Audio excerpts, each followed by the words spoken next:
Now, maybe people don't know, but you have been active and you fought up until about, what, like 2 years ago? 2018. Yep.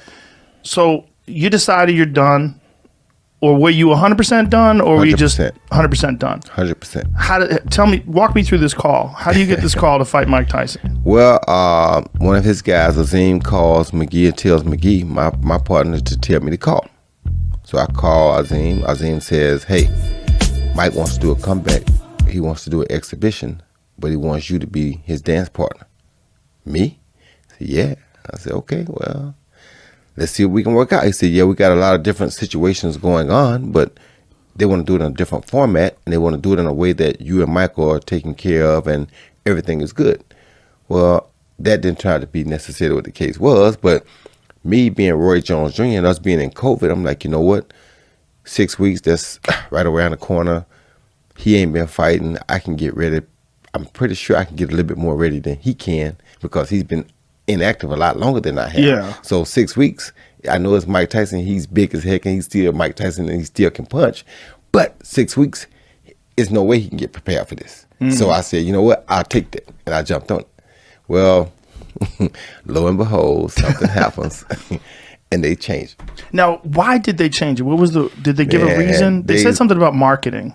They told me something about marketing, but I don't really believe much of what was said. I mean, I just can't believe it, because we had a September 12th day. That was before football season started. Basketball may have started, but people at home with nothing to do, and that's why I was like, you know what? I wanted him when I was in my prime, so why not take him now? I mean, 6 weeks, that's easy. And they said, well, we got more attention than we expected to get, and this happened and that happened, so we want to move it. I'm like, man. So I was thinking about it, and Dean Toole, my guy, he posted something about the new date on my site.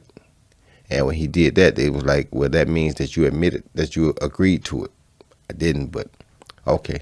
If that's how it goes, I'll be that guy, I don't back out of nothing. It ain't like I'm scared of Mike Tyson because he's Mike Tyson. It's just that I know that in 6 weeks, he had no chance to deal with me. You understand me?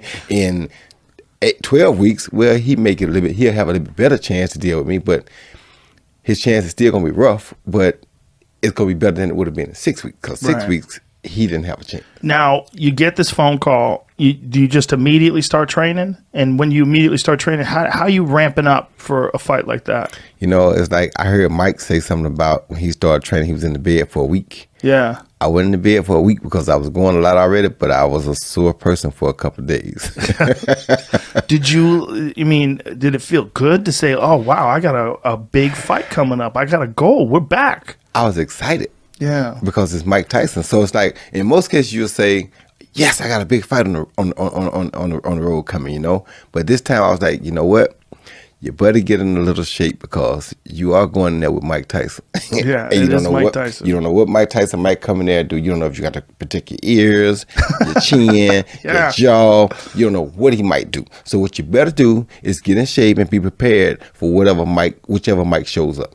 Yeah, when I read that it was going to be an exhibition, they weren't going to try and knock each other out, I went, the fuck out of here. You think about it. Oh, it's an exhibition, but we got 12-ounce gloves. But it's an exhibition. No headgear.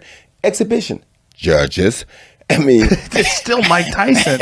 And exhibition. Yeah. Mike Tyson, who knocked Corey Sanders down in the first round of an exhibition back in 2004. Correct. So what is your definition of an exhibition? Because going in the ring with Mike Tyson has nothing exhibitionist about it. No, he doesn't have that in him. When you watch him spar, his sparring was fights. Nothing exhibitionish about it. Yeah, they were fights. His sparring was fights. Everything he does is a fight. Yeah. Now, you said that he was always kind of on your radar, even back when you were the heavyweight champ, when you beat John Ruiz. Mm-hmm. He was the only other person I would have fought as a heavyweight. Really? Because he was the youngest heavyweight champ ever. And to be honest, I probably was the lightest. I started lighter than anybody, only junior middleweight to ever go win the heavyweight title. So I was the smallest guy to ever come up and win the heavyweight title. How much did you weigh when you fought Ruiz? 200. 200, yeah. Wow. And so did you think when you were getting ready to fight, what do you walk around at right now? Now I'm heavier than I was then. Really? Yeah, now I walk around like 220 sometimes. 220? I've been up to 220. So, do you feel good at 220, or would you like to be lighter No, when you fight him? I'm at about 210 now. And this is where I want to be at. Right there. Hands fast as ever. Still a lot of mobility. Not too much weight on these knees. So I feel pretty good at 210. So I think I'm going to stay around this area. But that's not much different than him, because when he was in his prime, he was about 215. I mean, he was a light heavyweight, for a lighter, rather heavyweight. A light explosive heavyweight. Yeah, super. Super explosive heavyweight. So it's like size doesn't really matter with Mike. I mean, it mattered with Ruiz because I knew I was going to push a little bit in the hole. With Mike's size, don't really matter. Now, when you decided to go up and fight Ruiz for the heavyweight title, did you think that was one and done, or did you think once I win that title, maybe I'll defend it a few times? Like, what was your thoughts getting ready for that fight? So, as you know me, I'm a man of my word. I try to be. And I said I wanted to go do what Bob Fitzsimmons did, but I was going to add a little bit to it because I was also super middleweight champion, which was a division that wasn't around when Bob Fitzsimmons did this in 1896. Well, what Bob Fitzsimmons did was he won the middleweight title, the light heavyweight title, the heavyweight title, and then he recaptured the light heavyweight title. That's a big segment of the whole thing, recapturing the light heavyweight title. So if I go up and do what I did, win the heavyweight title, and don't recapture the light heavyweight title, I can't look you in your eyes and say I did what Bob Fitzsimmons did, because I didn't.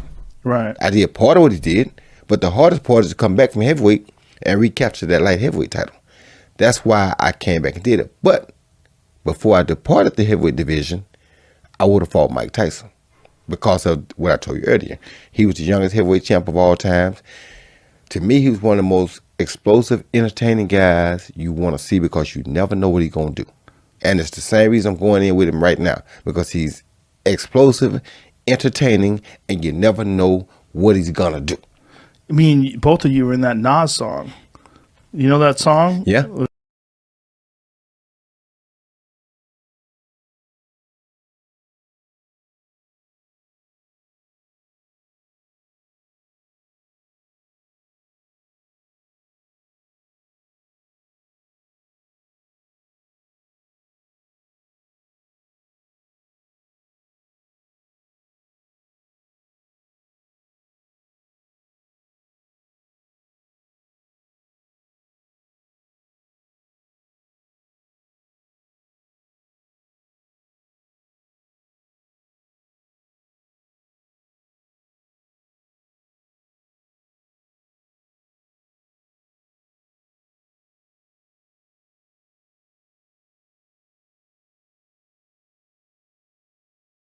But